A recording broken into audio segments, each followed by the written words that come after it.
こんにちは。オープンテストオンラインの第2回です。今回は、ミスティックジャングル、ソニックフォースから登場するコースですね。最初は、前回のテストの最終とほぼ同じカスタムを使わせてもらいます。3アイテムと高速トリックで同じ場所を走った際にも、効果の差でアドバンテージを稼いでいく構成ですね。キャラはジェット、マシンは、スピードタイプのカスタムでお試しにあったやつをそのまま使っています。あえてギアには乗せないスタイル。左の方に光っているプレイヤーがいますが、これはガジェットの一つで、モンスタートラックを持ってスタートですね。巨大化して無敵になるアイテムで、当然近くにいると被害を受けるので、左に行かないようにします。早速使ってくれたので無害でした。最初の分岐は、左がアイテムあり、右がアイテムないけど、リングを取りつつダッシュパネルを踏めるルートですね。タイムアタックとかないので検証してませんが、右の方が短いみたいです。ウォータースライダーは、パイプから飛び出ると、そのままトリックして先に飛べますが、コースアウトに注意。2分岐になりますが、左から右の道へ飛んで合流可能です。アイテムの状況で判断するといいでしょう。その直後は、カーブになっていますが、外側に20リングがあるので、極端に少ない場合は、アウトを走って補充するのもいいと思います。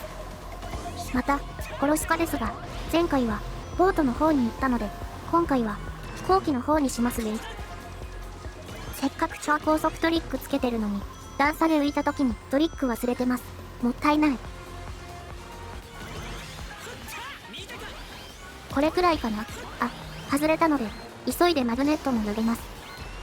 スライムでちょっと見えにくいですが、空中の場合は、中央が、リングとダッシュゾーン、上に寄り道すると、少し遅いですが、アイテムと、まとまったリングを拾えます。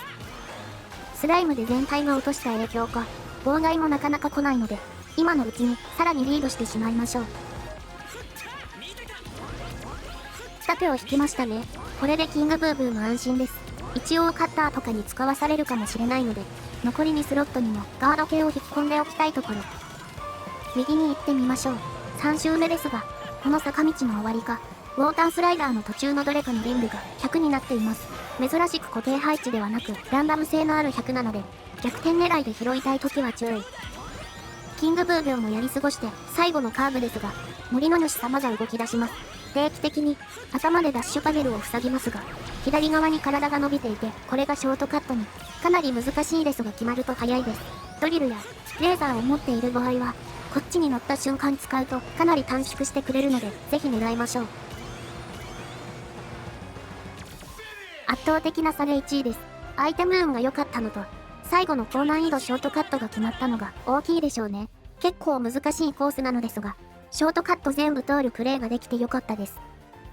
C クラスですが、ジェットの昇格ボイスが取れたので入れておきます。不要な人は、次のチャプターまで飛ばしてください。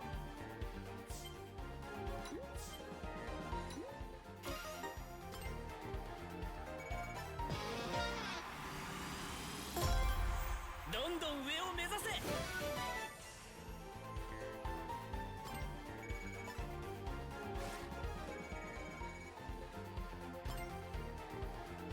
次は、クリームでエクストリームギアを使って走ります。ガジェットは先ほどと同じですが、タイプが違っても結果を出せるか？高速トリックはブーストレベルを高めるので、少なくともダッシュタイプとのシナジーは大きいでしょうね。クリームですが、ライダーズの時と違って、相棒のチャオ、チーズが常に頭の上に乗ってくれるんですよね。ライダーズではアタックの時しか出てこなかったので、2人揃ってこそと思った人には嬉しい変更点です。スタートダッシュボーナスに加えて、おもちゃをも引いたので、リングは早々に溜まりますね。リングは、大まかな計測でしかありませんが、海外の動画を参照すると、20枚単位ぐらいで効果が大きくなり、今作では、100枚の時の効果はかなり大きいので、これが最序盤に集まるのは、非常に嬉しいことです。200枚とか、今回は、そもそも入ってなかったリングなしだと、パワーアップのガジェットの場合はどうなるのか、製品版が出たら検証したいですね。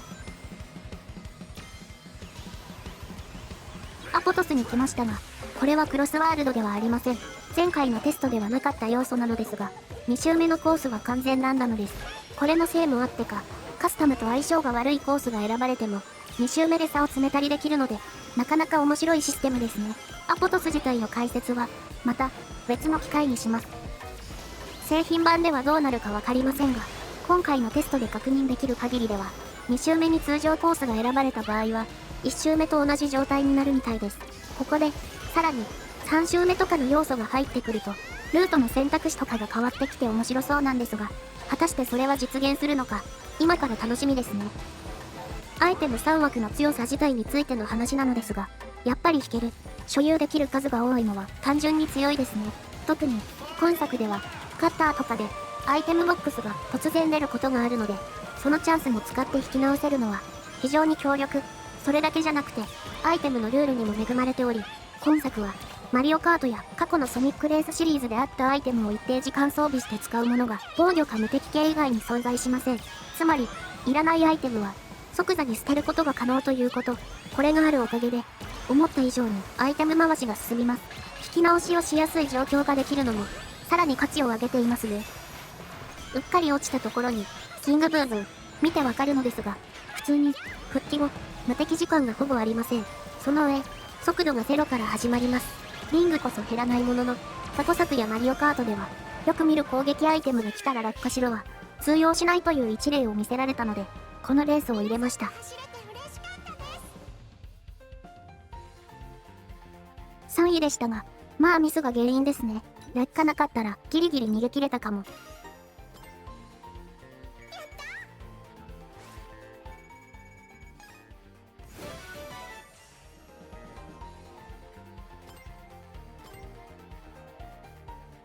3試合目ですが、今度は上位体、カスタマイズは、前回のサンドロード編の最後に使ったものと同じです。先に言っておくのですが、上位体の空気こそ感じられるものの、全体的に地味な試合だと思います。なぜこうなったかというと、このコースの試合自体があんまりなくて、その中でも色々見てたら、敵か自分のどちらかが途中から落ちまくって差が圧倒的みたいな試合ばっかりでした。さすがにネタにもしにくかったので、その中でも、緊張感が適度に出て見栄えがある試合を選びました。まずは、中間ぐらいで様子見、前に出ても防御は高くしてありますが、攻撃を受けないに越したことはないです。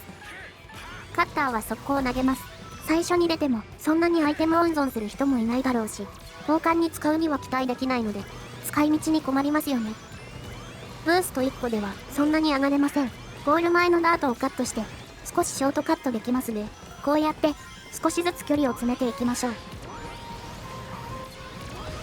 3位が見えてきました。これなら、もう少し先で抜き返すチャンスですね。出てきたのはカラフルモール。これもクロスワールド用コースではないので、また今度紹介しますね。で、出現地点を見て気がつきましたか？実は、クロスワールドの出現地点は、スタートより少し先に設定されています。何の意味があるのかと思いきや、実はこれ結構重要で、コースによっては、最初のアイテムボックスや分岐点に入れるのですが、その逆で、場合によっては、分岐やアイテムボックスより先から始まることがあります。これにより、走る場所が慣れていない、アイテムが、想定より少ない回数で引き当てなくなったりしないといけないことも、本当に何があるかわからない、結構難しくもあり、楽しくもあるゲームですね。戻ってきましたが、アイテムなしは辛いので、今回は、左側から、3周目はダブルボックスが混ざっていますので、一気に2個引きます。マグネットは、完全にくっつくとトリックができなくなるので、追い上げてくる人対策にジャンプ台前に設置しておきます。ロケットパンチも当てられましたね。あとは、防御系で固めたいところ。攻撃2個なので、この先で引き直しますかね。あ、まずいアイテムボックスを追い上げてきたソニック2名に取られて丸腰に。と思ったら、ダークチャオでアイテムゲット。相手もルーレット回ってて使えないし、さっき取った分が完全に無駄になりましたね。勝負は仕切り直しに。攻撃なかったですね。運にも助けられ勝利。最後まで何があるかわからない面白い試合でした。防御ガジェットが空気だったのが残念。では、ご視聴ありがとうございました。楽しめた方は、ぜひチャンネル登録、高評価よろしくお願いします。残りのコースも上げていきますので、また次回の動画でお会いしましょう。